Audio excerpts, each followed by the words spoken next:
The smiles you see on this father's face were allegedly just a facade, masking a much darker reality according to Texas police.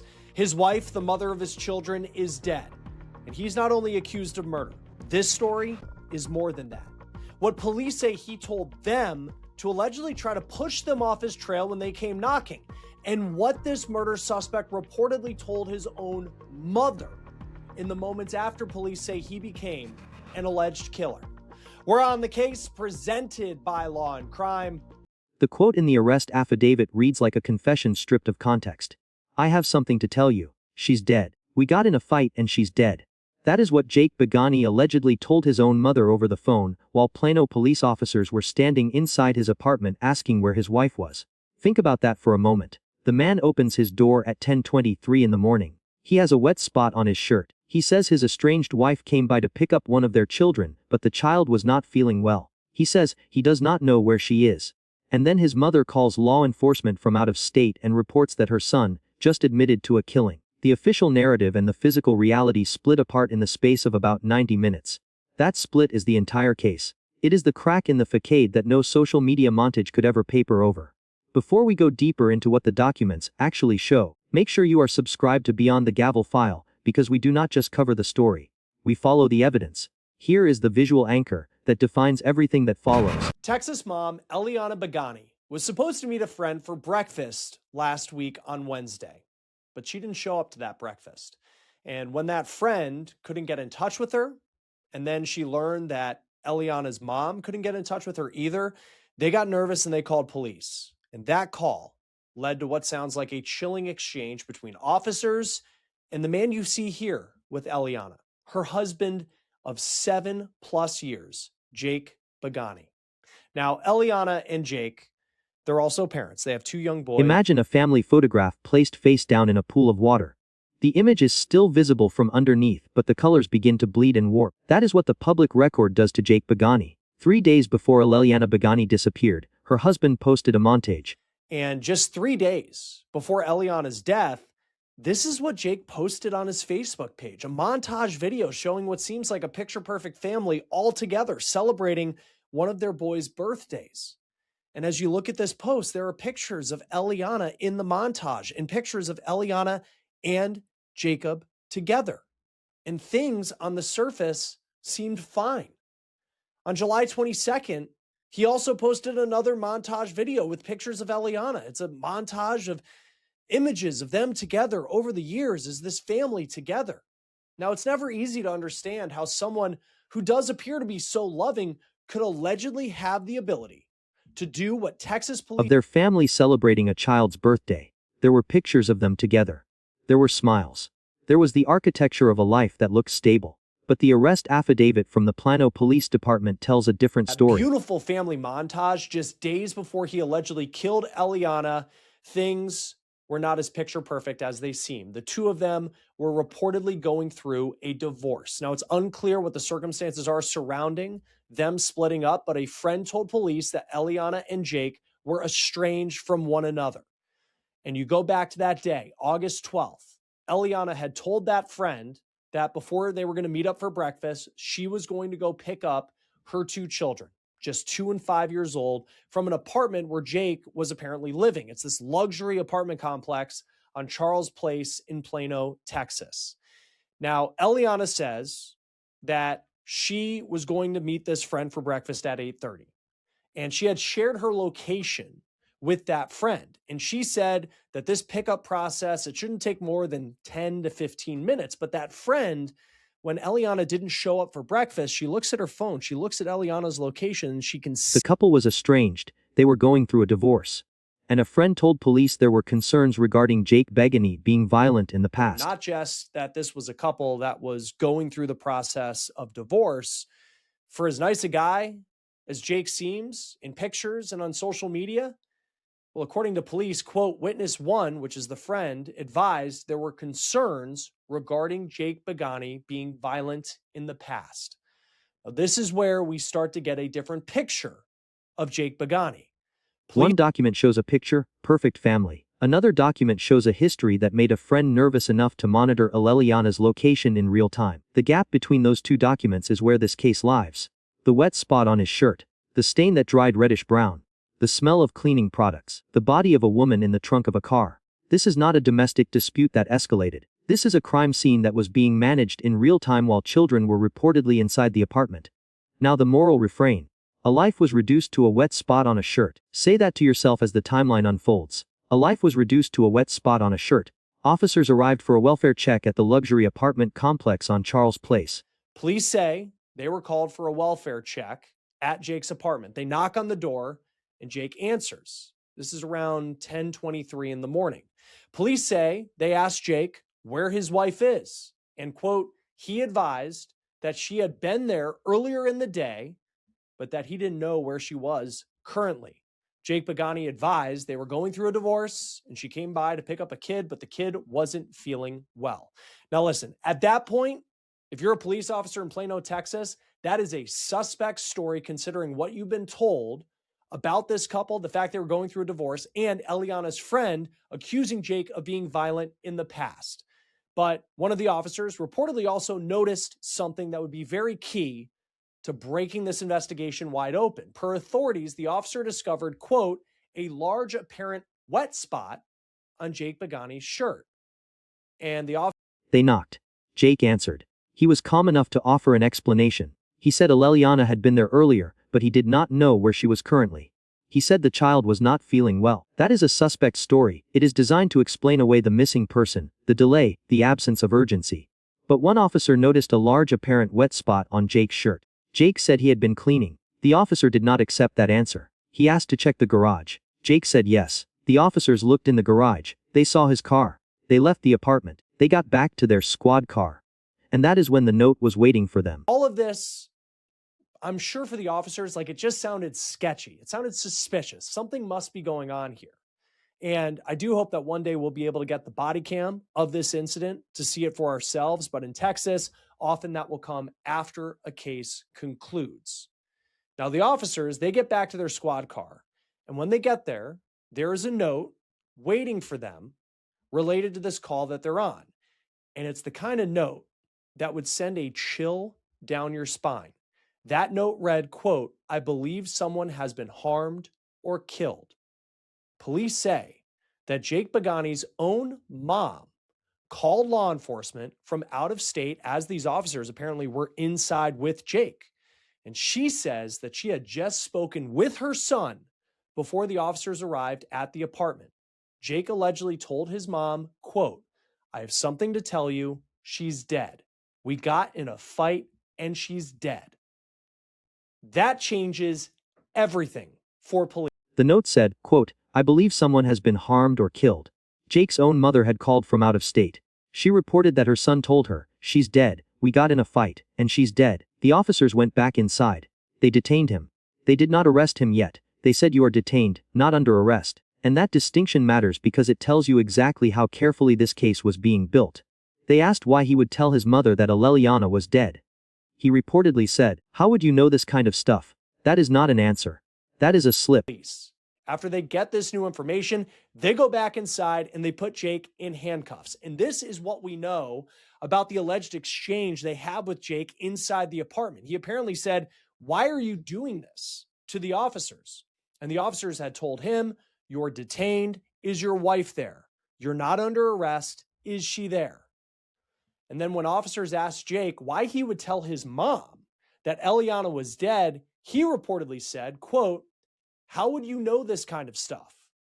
Now, as police are questioning Jake, they turn their attention once again to that wet spot that was on his shirt because it appears to have dried. And now there was a reddish-brown stain there. And police believe that is blood. The wet spot on his shirt had dried. And now it was a reddish-brown stain. Police believed it was blood. A life was reduced to a wet spot on a shirt. They had enough probable cause to search the apartment. They say at that point they had enough probable cause to search his apartment for Elelliana. Now, it's important to note, as this exchange is going on and police are trying to figure out what happened to Elelliana and if she's been hurt, the couple's 2- and 5-year-old children are reportedly in the apartment.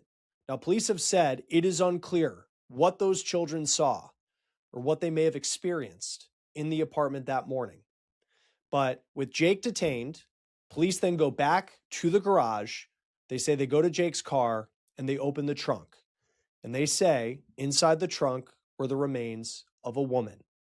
And they say that it was the body of Elelliana Beagani. Her clothing appeared to have blood on it, according to the arrest affidavit that we have. They also note she had, quote, significant damage to her face and head and various bruises on her body that appeared to be from an alleged violent confrontation. Police say the children were removed from the home. They also say they found a large amount of blood spatter inside the apartment. Jake was arrested. They found blood spatter inside. They went to the garage. They opened the trunk of Jake's car. Inside the trunk were the remains of a woman, Elelliana Beagani. Her clothing appeared to have blood on it. She had what the affidavit describes as significant damage to her face and head and various bruises on her body. That is the official language. It is cold and clinical because it has to be. But the reality behind that language is a violent confrontation that ended with a mother being placed in the trunk of a car while her two children, ages 2 and 5, were reportedly still inside the apartment. Now here is the ticking clock moment. The friend was expecting Elelliana for breakfast at 8:30. Elelliana had shared her location and said the pickup should not take more than 10 to 15 minutes. When she did not show up, the friend looked at her phone. The location was not moving. It was frozen at that apartment complex. The friend called Elelliana's mother. The mother could not reach her either. And then police were called. So ask yourself this question. If that friend had waited another hour. Remember, because she was going to meet, was it her mom or someone for breakfast? A friend in Dallas at like 8:30 in the morning. And then the call to police is in around 10:20, which is, again, like, to just think, and the other part of it too is like this stain, like the story of the stain and the way the officer writes it is like, the shirt has, if it's, say, and in this case, they allege that he had blood on his shirt. He probably tried to wipe it off with water of some kind. So the shirt's wet when police arrive, but it's dried when they come back. And I know. And police are not hired to write reports well. It's like, I mean, some of them are very bland to read, but this one, the detail is just something that, like, you just, to your point, like, you just kind of feel it, like, as you're going through.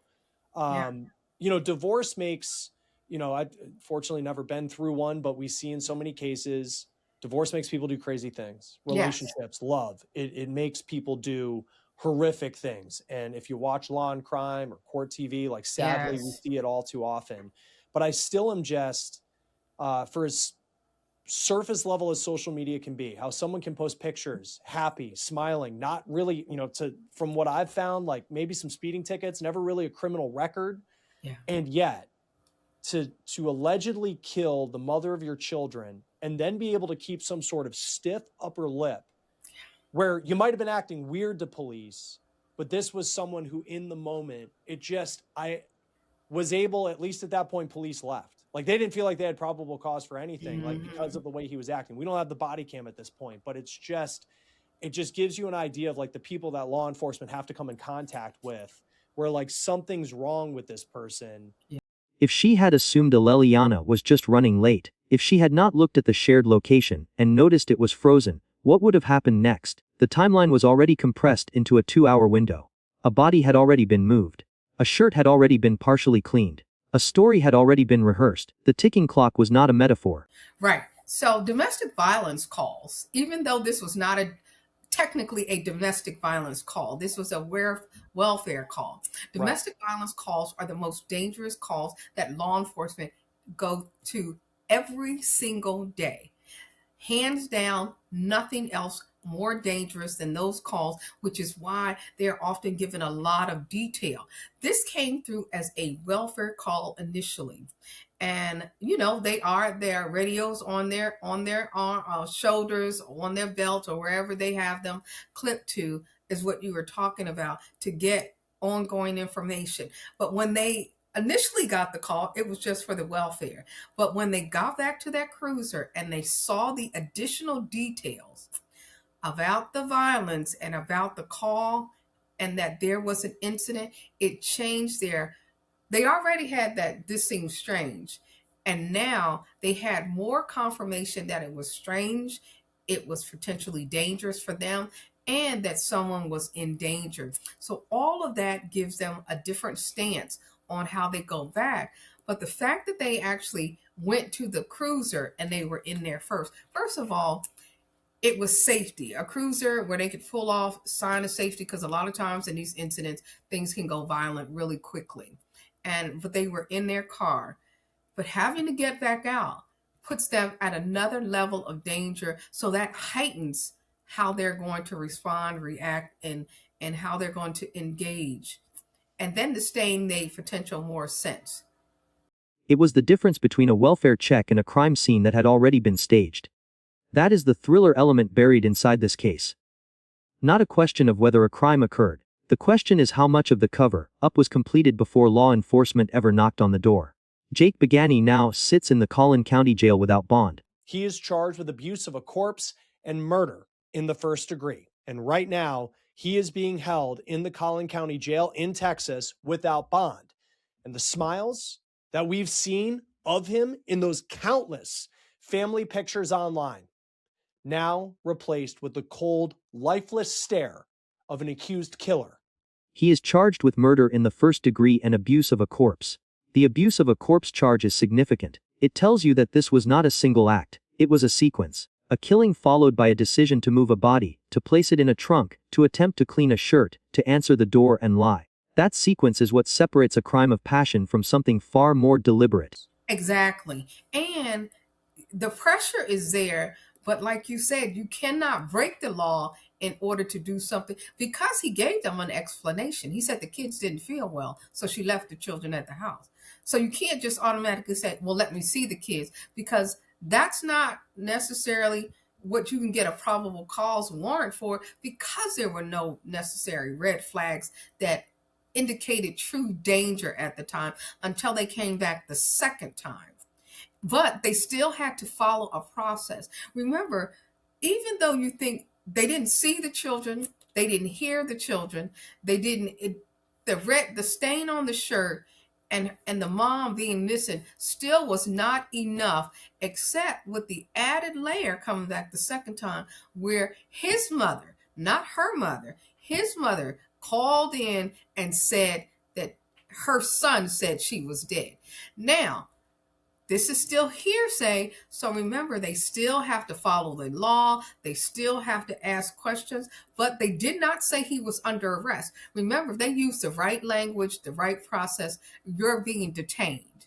That was very clear in there. They said you're being detained, which means detained and arrest, not the same thing.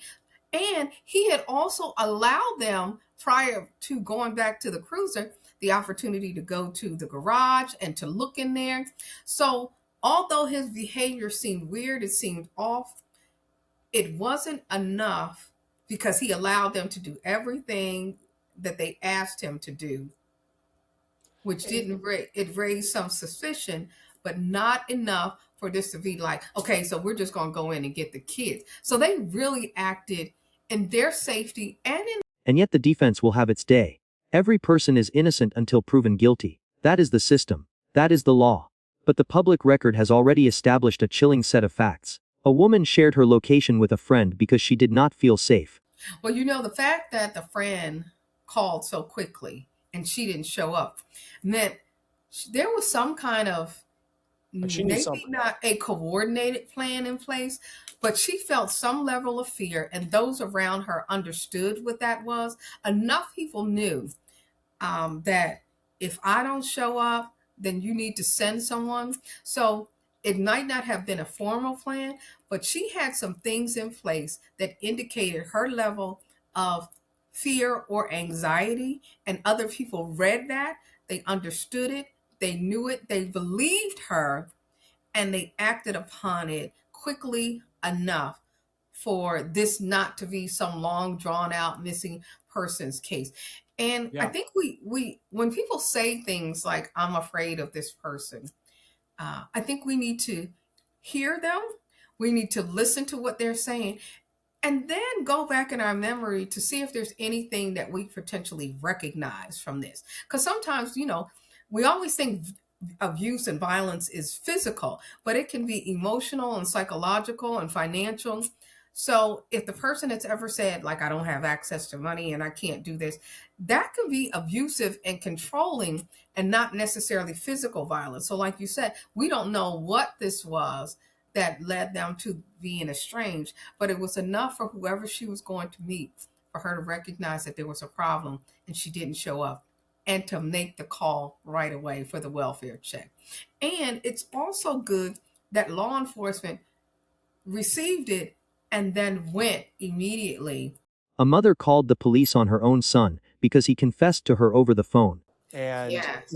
this isn't a situation where I'm sure she wants a pat on the back or anything. No parent would ever want to be in the situation that she was in, where Right. your child has called and has said that they potentially, it's not, he said that, he said there was a fight and that she's dead. And I feel like there's been cases where you see a parent that's not going to turn their kid in. But in this case, she did the right thing, according to law enforcement, calling and to say, hey, this is what my son told me, which, it's just hard to think of, like, as a parent, how difficult that phone call would be. And there just should be, credit given to her that she had to make what is an impossible decision to actually call. But it's the right decision in that situation for sure. I agree. I absolutely agree. Because what about if her son was just saying something and it wasn't true, and then she called and said this, what her son said, and then none of this was true. However, she was not only thinking about what her son said, she was thinking about her grandchildren. And most often, we know who our children are. We know them, we know their behaviors, and even though we don't think that they might kill somebody, we also sometimes, there had been violence indicated in a relationship. She was probably aware, and that he could have done something, because why would he call her and say that? So she did the right thing. I think we should absolutely give her credit for doing that, and probably hold her hand at the same time, because this is still her son. This is still her child. And he has done something so heinous to a daughter-in-law, right, that gave birth to her grandchildren. So the dynamics here, it's just like the law enforcement dynamics are unique. The dynamics of the alleged murderer. And an officer noticed a wet spot on a shirt and refused to look away. A life was reduced to a wet spot on a shirt. But the evidence did not stay hidden. Here is what we do not yet know. The official cause of death has not been released. Joining us now to talk about this case is law enforcement instructor Sonny Slaughter. Always great to have you here on Law and Crime. It just, going through the police document that we have, kind of laying out the narrative from the eyes of the officers. And there's so much to talk about, from, of course, focusing on the victim, Elelliana Beagani, in this story. But I just think of these officers. You get a welfare check, and I feel like 95% of those might just be what you do, throughout the day as a police officer. But then you get this one, and suddenly something just doesn't seem right. And it just snowballs into something that I'm sure they couldn't have anticipated. Based on what you read going through that document as a law enforcement instructor, what stood out to you about how police handled this? I think they did an excellent, and I do mean excellent, job. Like you said, law enforcement, for the most part, they get these calls regularly. It's a part of what they do, the welfare checks, going out just to make sure that someone is okay. But then when I read the documents, when I read the affidavit, and the level of detail that the officer put in his affidavit, I felt him. I felt his words, his presence, and I felt how much it probably felt to him, even though I wasn't there. This was very detailed, very good writing, very specific, and you could feel the presence of him walking, them walking in and asking questions. And one critical part that you said, something didn't feel right. And that's what they immediately felt. And you can get that from the language in the document when he opens the door and they see the stain. Mm-hmm. So it's like looking at a person in their eyes and going straight to that stain and saying, huh. The full body camera footage has not been made public. The children's statements, if any exist, are sealed. Like, how do you cut off that switch? And I know I don't want to hear that people snapped or that he snapped in this way, because what made him snap when they also had this history of violence, which is one of the reasons why they were estranged. Now she could have been they could have had dual violence where she was violent and he was violent and they couldn't be together. But the murder in the home with the two babies, and he was quite calm when he came up with the fact that the children and that were was safe. the thing. That was the thing, was like the calmness of it, where you're Yeah. still able to lie, allegedly, to police. Yes. Yeah.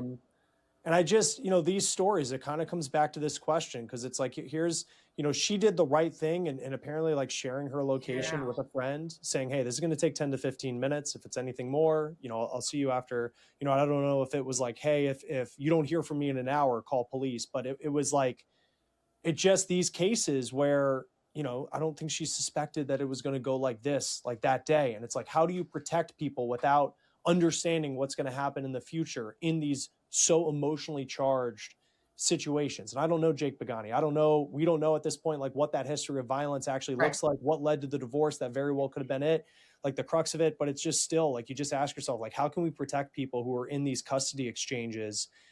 In especially in this one, where it's like, it's not like, it doesn't seem like they had filed for divorce. So it's Right. like an estrangement, and it's kind of this unofficial capacity where it's like police don't really have anything to go off of unless you have the documentation. The divorce file, if it was ever formally filed, has not been entered into evidence in a way the public can review.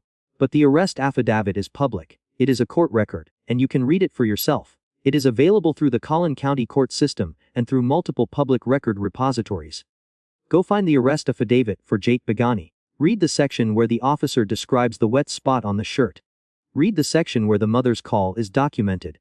And then ask yourself one direct question in the comments. At what exact moment did a welfare check become a homicide investigation? Affidavit that you read through. And so they have this interaction with them. And it's like, first off, they were told going in that there's some sort of a violent history. There's divorce that's potentially, I don't know if they had filed, but they were considered estranged at the time. Seemed like things were over. And then they go back to their cruiser, where I'm sure they were like, that was weird. But then it's like, there's a note for them. And is that like on the screen where they were? Like, and the note says that the mom had allegedly called, said that she spoke to her son, and her son said that Elelliana Beagani was dead. And I just found it interesting where, I'm sure they have the, I don't know if like walkie-talkie is not the term, but IFB or whatever they're using, where that could have gone over dispatch of like, but it isn't. It like seemed like the way that information was conveyed to the officers was in a safe way where they could understand like what they're dealing with, to then go back in and then, be not just doing a welfare check, but now they're concerned about whether or not this woman had been murdered. Was it the wet spot? Was it the note in the squad car? Or was it the mother who refused to stay silent? That is your call to research. That is your assignment. If this case matters to you, if you believe that the public record matters more than the public performance, then like this video, share it with someone who needs to see how evidence actually works, and subscribe to Beyond the Gavel file. Turn on notifications, because we are already pulling the next affidavit, the next docket sheet, the next document that the headlines will not show you. The smiles are gone. The mugshot is here. And shows like this, that's what we do for the public, because the silence of violence is far too loud these days. And we are coming into contact with individuals where this is the murder case because somebody missed just the incidents that kept happening. Yeah. And it's, it's hard. And I think these cases, you hope by telling them, and for people seeing stories like this, maybe if they're in that situation, or they have a friend who they're concerned about, that they, sadly through, a life lost and a beautiful life, it seems that, Elelliana Beagani had, that it can save. And the evidence is waiting.